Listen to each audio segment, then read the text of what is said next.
Studio Hareram चौराहा। DJ Amit Tiwari अपहर।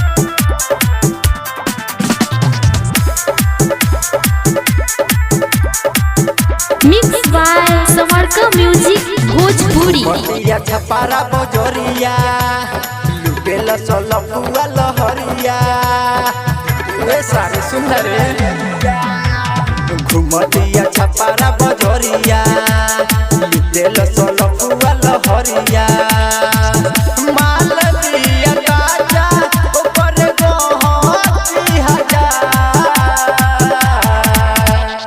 आपन घर साज रे टुनटुनावा तोहर बहिनी चिनार बहिल बहिन तोर चिनार हम हई रंगादार बहिल बहिन तोर चिनार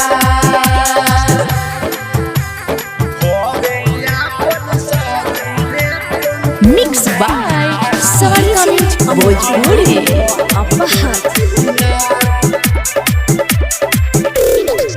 दोसरा केहू के बेटी बहिन के देता रे गरियाई कहियो कवनो तोर बहिन के रात भर ना जाई दोसरा केहू के बेटी बहिन के देता रे गरियाई कहियो तोर बहिन के कवनो रात भर ना गोरे गोरे गलबा दिल आइल घरे आपन साज रे टुनटुनावा भइल बहिन तोर चिनार भइल बहिन तोर चिनार हम हई रंगादार भइल बहिन तोर चिनार